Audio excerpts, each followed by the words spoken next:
और तमाम लोग जो इस सर्वे से जुड़े हुए थे, जो वहां पर उपस्थित थे, उनका यही कहना है कि इस सर्वे में कुछ ना कुछ ऐसी चीजें मिली हैं जो साफ साफ इशारा करते हैं कि किसी समय पर ज्ञानवापी कोई मस्जिद नहीं, एक मंदिर थी। नमस्कार दोस्तों, हॉकफीड न्यूज में आप सभी का स्वागत है। इस वक्त ज्ञानवापी मामले में जी न्यूज की एक्सक्लूसिव पड़ताल जारी है और आपको बता देते हैं कि जी न्यूज वालों की टीम की एक जांच के दौरान एक बड़ा खुलासा ज्ञानवापी मुद्दे में हुआ है। आपको बता दें कि जी न्यूज के पास वो एक्सक्लूसिव इमेज है जिसे ज्ञानवापी मस्जिद के नीचे बने तहखाने की उस दीवार का हिस्सा बताया जा रहा है। इस तस्वीर को देखने से पहले दोस्तों आज कमेंट में हॉकफीड को नहीं बल्कि जी न्यूज की पूरी टीम को इस बड़े खुलासे के लिए धन्यवाद लिखें और चाहे तो हमारे चैनल हॉकफीड को भी सब्सक्राइब कर सकते हैं और बेल आइकन भी दबा सकते हैं इस खबर को आप तक लाने के लिए।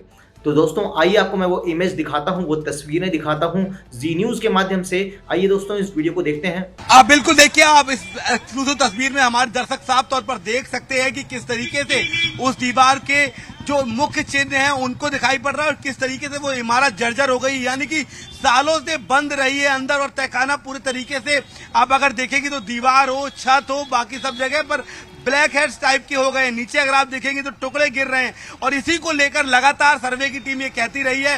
विशाल सिंह ने जो रिपोर्ट दाखिल की थी उसमें भी उन्होंने कहा था कि अगर इन सभी लॉक्स को खुलवाया जाएगा और खुदाई होगी तो जो मुख्य सबूत है वो भी बाहर आ जाएंगे। दर्शकों को हम बता दें, एक्सक्लूसिव तौर पर हम उनको ये तस्वीर दिखा रहे हैं। इस वक्त मेरे तस्वीर मोबाइल में ही मौजूद है। मैं आपको बताऊं इसकी एक एक चीजों को अगर मैं अंकित करूं तो आपको साफ तौर पर समझ आएगा कि जो लगातार हिंदू पक्ष ये कहता रहा है कि हिंदू पक्ष का दावा है कि तहखाने की इस दीवार के पीछे शिवलिंग है।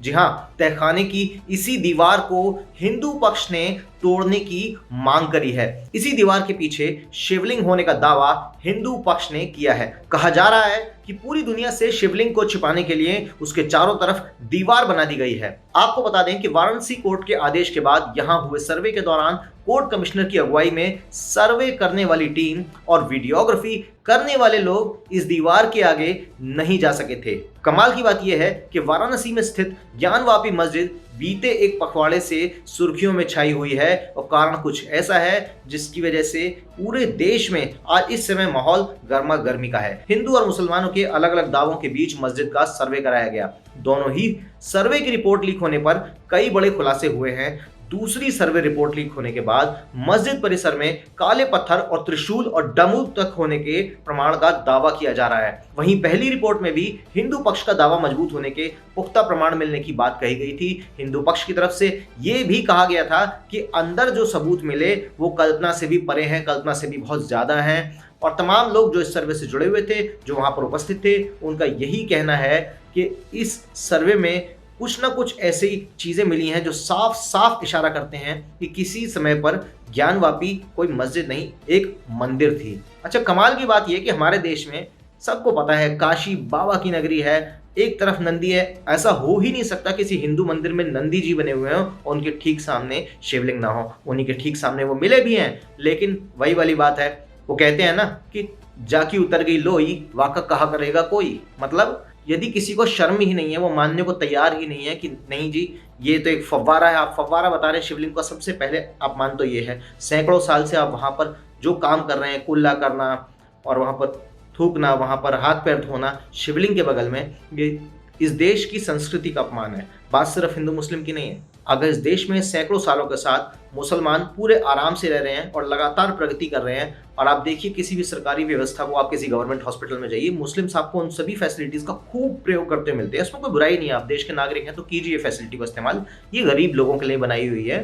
लेकिन बात ये है कि ऐसे में जब आपको पूरी व्यवस्था मिल रही है, कोई परेशानी नहीं है, बढ़िया खा पी रहे हो, उसके बावजूद भी और ये जानते हुए कि आपके पूर्वज भी हिंदू थे, मैं समझता हूँ इस देश के अंदर 90% से ज़्यादा मुस्लिम्स के पूर्वज भी भारतीय ही थे और कभी ना कभी हिंदू ही थे। अभी एक पीस पार्टी का एक नेता, उसका नाम है शादाब चौहान, उत्तर प्रदेश की कोई टटपुंजिया पार्टी है और एक मुस्लिम परस्त पार्टी है। उस पार्टी का प्रवक्ता शादाब चौहान आजकल टीवी चैनल्स पर बहुत आ रहा है, आपने देखा होगा। उसको शर्म आनी चाहिए। अरे चौहान साहब, कुछ तो इज्जत करो अपने लास्ट नेम की।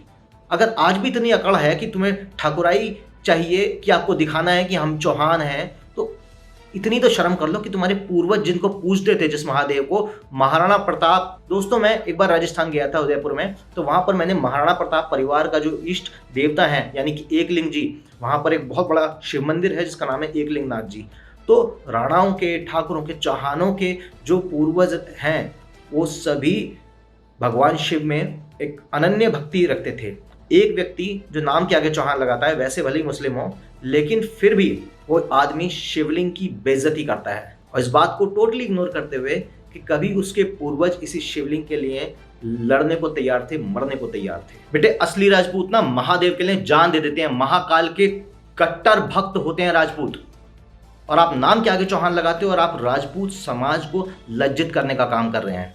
आप ये दिखाना चाह रहे हैं आज भी अपने नाम के आगे चौहान लगा के कि देखो हमने किस तरीके से ठाकुरों के ऊपर कब्जा कर लिया। और क्या है, नहीं तो अगर आप सच में असली चौहान होते, आज भी देख लो इस देश का एक एक जो हिंदू राजपूत है ना, वो महादेव का अनन्य भक्त है। और ये देश हमेशा इस देश के राजपूतों का ऋणी रहेगा। उन्होंने जिस तरीके से युद्धों में अपनी जान दी है, अपने परिवारों तक का बलिदान कर दिया, राजपूतों के इस बलिदान को देश हमेशा याद रखेगा। लेकिन कुछ लोग जो असलम चौहान और शदाब चौहान, अब्दुल चौहान हैं, वो लोग क्रिप्टो चौहान्स हैं। ये जो क्रिप्टो चौहान्स है, बस इसी से बच के रहना है। जय हिंद, जय भारत, नमस्कार।